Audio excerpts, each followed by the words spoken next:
Halo Sobat Advisor, bertemu kembali dengan saya Dr. Andi Adiwinata. Nah, hari ini kita mau membahas tentang apa itu D-dimer atau D-dimer. Nah, kenapa video ini penting menurut saya untuk dibuat ataupun disampaikan kepada para Sobat TV? Karena meskipun isu tentang COVID-19 dengan D-dimer ini sudah cukup menurun, saya rasa sudah tidak mulai dibicarakan lagi, tetapi masih ada beberapa pasien dan juga ada beberapa orang yang datang kepada saya menanyakan tentang D-dimer ini. Dan yang kedua adalah ketika mereka sedang memeriksakan darah rutin, mereka ceritanya lagi periksa nih tentang gula darah, kolesterol rutin per 3 bulan, tiba-tiba saya melihat kok ada D-dimernya. Terus mereka bilang, "Dok, saya takut kena pembekuan darah." Habis saya baca di internet katanya D-dimer itu bisa berkaitan dengan pembekuan darah. Ya makanya selain saya cek kolesterol, saya cek aja D-dimer itu sendiri. Nah, perlukah pemeriksaan D-dimer secara rutin per 3 bulan? Nah, kita mau bahas di sini apa itu D-dimer dan perlukah kita periksa D-dimer kalau kita sehat atau kita normal. Oke, yang pertama adalah D-dimer itu merupakan suatu pecahan dari sebuah protein dari pembekuan darah yang terjadi di dalam tubuh. Nah, mungkin memang ini pembahasannya terlalu dalam dan mungkin agak sulit dimengerti. Saya akan coba menjelaskannya sebisa saya. Jadi begini teman-teman, anggaplah ini adalah pembuluh darah kita, di mana ada darah yang terus mengalir setiap harinya.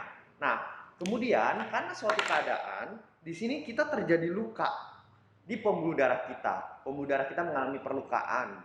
Sehingga bayangkan sebuah pipa yang ada kebocoran. Maka tubuh kita menganggap bahwa yang bocor ini harus tentu segera ditambal. Sehingga ditamballah dengan menggunakan trombosit, dan faktor-faktor pembekuan darah lainnya, dan akhirnya diperkuat dengan benang-benang fibrin sehingga menjadi sebuah ibaratnya tambalan untuk di pembuluh darah kita yang mengalami kerusakan. Jadi ini normal teman-teman atau Sobat TV, karena kalau misalkan pembuluh darah yang rusak dan tidak ditambal itu, nanti berarti kalau di sini ada kerusakan dia akan darahnya keluar terus menerus dong, seperti itu. Nah, jadi tubuh secara otomatis akan melakukan penambalannya. Nah, tetapi tubuh kita sekali lagi sangat-sangat pintar. Setelah luka ini ceritanya sudah tertutup dengan rapi dan sudah tertambal dengan rapi dan sudah terjadi pemulihan di bagian permukaan dari pembuluh darahnya itu, maka tubuh akan berpikir, loh untuk apa ada gumpalan ini lagi? Saya sudah tidak perlu lagi. Karena tentu ini akan mengganggu juga aliran darah seperti itu. Akibatnya tubuh akan memecahkan sendiri gumpalan darah yang terbentuk tadi. Jadi gumpalan darah ini akan pecah. Nah, begitu pecah, dia akan menjadi bulatan-bulatan kecil. Serpihan-serpihan ini. Nah, serpihan-serpihan inilah yang kita sebut sebagai D-dimer atau D-dimer. Nah, jadi kita bisa bilang bahwa sebetulnya pemeriksaan D-dimer ini bukanlah suatu pemeriksaan yang baru, teman-teman. Jadi bukan sesuatu hal yang baru. Kita di dunia kedokteran sudah menggunakan D-dimer ini sudah cukup lama. Tetapi kita menggunakan D-dimer ini bukan untuk seperti untuk COVID ini memang sesuatu yang baru, tetapi untuk di dunia kedokteran ini bukan sesuatu yang baru, teman-teman. Kita menggunakan D-dimer ini apabila kita mencurigai seseorang itu ada kecurigaan penyumbatan di daerah pembuluh darah vena atau pembuluh darah balik, seperti adanya penyumbatan di kaki, kita sebutnya trombosis vena dalam, ataupun juga ada penyumbatan di pembuluh darah di bagian paru-paru, kita sebutnya emboli paru.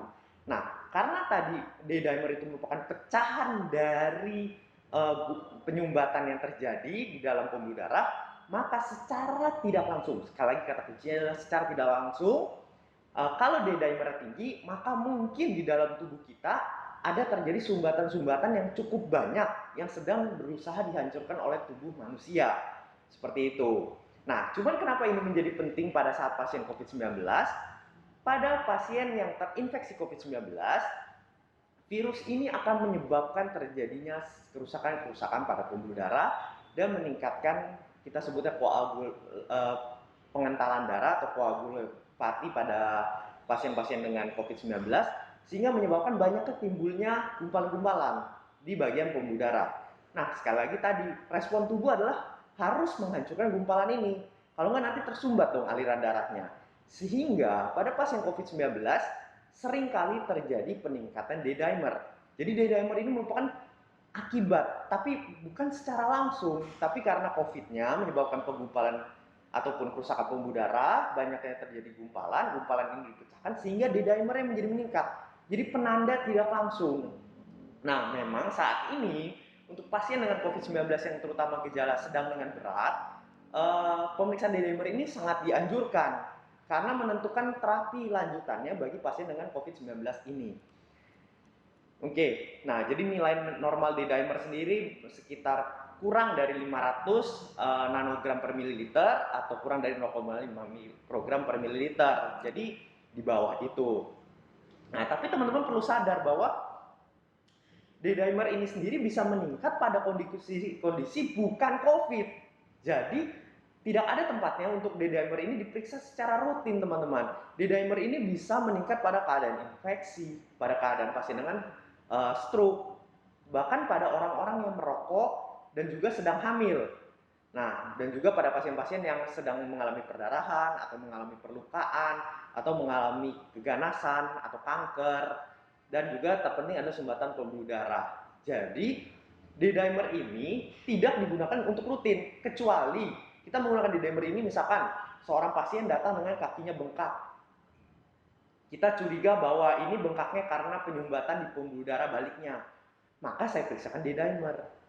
Karena ketika itu meningkat, maka saya curiga, iya betul, mungkin ini benar ada penyumbatan di pembuluh darah di bagian kakinya, sehingga saya harus perlu USG, atau saya CT scan, atau saya angiografi, atau venografi, dan sebagainya. Nah, jadi nanti jangan teman-teman misalkan ibu hamil, tiba-tiba teman-teman ke laboratorium, kemudian saya mau periksa D-dimer, terus hasilnya tinggi, terus teman-teman menjadi panik. Aduh, jangan-jangan saya kena COVID, saya hamil, saya kena COVID lagi, D-dimer saya tinggi, saya harus bagaimana? Ataupun juga pada pasien-pasien dengan gangguan hati yang sudah kronik, itu bisa saja terjadi peningkatan D-dimer. Tapi kita memang tidak menganggapnya, dalam arti kalau tidak ada gejala, kita tidak menganggapnya. Jadi jangan dikaitkan bahwa peningkatan D-dimer itu pasti ada COVID-nya. Ataupun semua peningkatan D-dimer pasti menyebabkan penyumbatan sehingga beresiko untuk meningkatkan kematian. Itu konsep yang salah, teman-teman. Nah, jadi kemudian tadi kita sudah bahas bahwa virus COVID itu bisa menyebabkan peningkatan kekentalan darah atau koagulopati dan menyebabkan kerusakan pembuluh darah sehingga terjadi peningkatan D-dimer. Nah, karena peningkatan kekentalan darah tersebut yang dapat menyebabkan pada beberapa kasus pasien COVID-19 itu terjadi gumpalan di pembuluh darah di bagian paru-paru. Akibatnya tersumbat dan akhirnya sesak nafas, memberat, dan akhirnya dapat menyebabkan kematian. Nah, itulah tugas kita sebagai dokter untuk mencegah hal itu terjadi. Nah, jadi sekarang teman-teman mungkin ada yang menonton ini juga mempunyai saudara bilang, dok, saudara saya kena COVID-19, katanya D-dimernya tinggi, apa yang harus dilakukan? Nah, teman-teman, jawabannya adalah tentu kita harus mengatasi penyebab dasarnya. Jadi, apapun peningkatan D-dimer itu, apakah itu COVID-19, apakah itu karena peningkatan D-dimer karena adanya penyumbatan di pembuluh darah kaki, ataupun karena sebab lainnya, ya kita atasi penyebab dasarnya. Nah, kalau infeksi, ya kita atasi infeksinya. Misalkan ya dengan COVID-19, ya mungkin memang belum ada satupun antivirus yang betul-betul terbukti, tapi yang mungkin tetap dapat diberikan ataupun perlu berkonsultasi dengan dokter. Nah, kemudian adalah kita berikan obat antikoagulan atau obat-obat pengencer darah. Nah, teman-teman, tadi kan kita udah bahas bahwa pada COVID-19 itu dapat terjadi peningkatan kekentalan darah sehingga banyak terjadinya gumpalan-gumpalan ataupun gumpalan-gumpalan di pembuluh darahnya yang dapat menyebabkan penyumbatan. Nah, makanya kita harus kasih obat-obat anti kekentalan darah atau obat pengencer darah. Nah, tapi obat itu mempunyai manfaat dan juga efek samping. Tentu kalau diberikan terlalu berlebihan dengan dosis yang tanpa diawasi oleh dokter dapat meningkatkan seseorang itu resiko perdarahan, misalkan mimisan atau perdarahan lewat saluran cerna, BAB-nya hitam karena darah dan sebagainya. Tapi teman-teman tidak perlu khawatir karena dokter telah mengetahui dosis yang aman untuk pasien-pasien tersebut. Nah, kemudian yang menarik adalah salah satu pasien saya menanyakan, dok, D-dimer saya tinggi, bisa turun nggak dengan banyak minum air? Kan kata dokter darahnya kental. Nah, teman-teman, sayangnya tidak bisa. Oke, tidak ada yang pernah salah dengan minum air putih. Itu tidak pernah salah, kecuali misalkan pasien jantung atau pasien ginjal yang berat, minum air putih yang berlebihan. Tetapi selain daripada itu, tidak pernah ada kata minum air putih itu buruk untuk kesehatan. Nah, jadi, tapi sayangnya teman-teman, minum air putih ini berbeda konsepnya dengan pembekuan darah tadi. Yang kita harus betulkan adalah di dalam pembuluh darahnya dan mengatasi penyebab dasar, penyebab gumpalan-gumpalan dari pembuluh darahnya. Sehingga yang kita lebih perlukan adalah obat pengencer darah, bukan air minum. Tentu tetap saya menganjurkan Anda untuk tetap minum air putih 1,5 sampai 2 liter per hari, itu tetap harus dilaksanakan dengan kondisi apapun, kecuali ada gangguan ginjal berat ataupun jantung berat. Nah, jadi sebagai ringkasan saya adalah teman-teman tidak perlu melakukan pemeriksaan D-dimer secara rutin. Jadi pemeriksaan D-dimer ini bukan pemeriksaan yang baru juga. D-dimer ini kita gunakan digunakan oleh dokter untuk meningkatkan diagnosis apabila ada kecurigaan tentang pembekuan darah yang ada di kaki ataupun di pembuluh darah ataupun di tempat lain.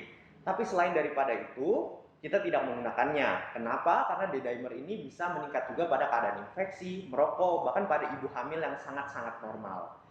Peningkatan D-dimer pada pasien COVID mungkin perlu untuk dikonsultasikan ke dokter untuk pemberian antikoagulasi atau obat pembekuan darah untuk mencegah terjadinya komplikasi berupa emboli paru, yaitu penyumbatan di paru ataupun penyumbatan di tempat lain. Mungkin sekian yang bisa saya bagikan. Apabila masih ada pertanyaan seputar tentang D-dimer ini, mungkin dapat ditanyakan di dalam Instagram kami ataupun di kolom komentar. Terima kasih, sampai jumpa.